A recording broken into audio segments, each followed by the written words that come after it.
প্রায় 2 বছর ধরে জাতীয় দলের বাইরে নেইমার জুনিয়র 2026 বিশ্বকাপ বাছাই পর্বে সেই 2 ম্যাচেও দলে থাকতে পারলেন না ব্রাজিলিয়ান সুপারস্টার।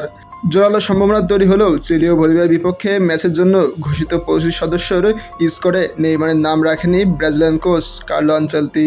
ফিফা বিশ্বকাপ বাছাইয়ের ম্যাচে আগামী সপ্তাহে চিলি ও বলিভিয়ার মুখোমুখি হবে ব্রাজিল। সেলেসাওরা এরই মধ্যে 2026 বিশ্বকাপের জায়গা নিশ্চিত করলেও এই ম্যাচ দুটিতে গুরুত্ব সহকারে নিচ্ছে দল। এই 2 ম্যাচের জন্য নেইমারের ফেরা প্রায় নিশ্চিত ছিল, কিন্তু দল ঘোষণা ঠিক আগের দিন ইনজুরিতে পড়েন এই তারকা। নেইমার ব্রাজিল জার্সিতে শেষবার মাঠে নেমেছিল 2023 সালের অক্টোবরে। সে সময় হাঁটুর লিগামেন্টে গুরুতর চোট পান তিনি। সে চোট থেকে এখনও পুরোপুরি সেরে উঠতে পারেনি 33 বছর বয়সী এই তারকা।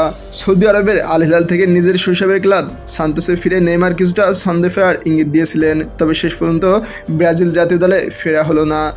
সংবাদ সম্মেলনে আনচেলতি বলেন, নেইমার গত সপ্তাহে একটি হালকা চোট পেয়েছে। আমাদের সামনে 2টি গুরুত্বপূর্ণ ম্যাচ, তাই এমন খেলোয়াড়দের দরকার যারা শতভাগ ফিট। নেইমারের মান নিয়ে কারোর সন্দেহ নেই, কিন্তু আমরা তাকে সম্পূর্ণ ফিট অবস্থায় দেখতে চাই, যেন সে জাতীয় দলের জন্য তার সর্বোচ্চটা দিতে পারে। এই স্কোরে রয়েছে তরুণ ও অভিজ্ঞতার দারুণ মিশেল। এবারে দলে জায়গা পেয়েছে অভিজ্ঞ বেশ কিছু তারকা ফুটবলাররাও।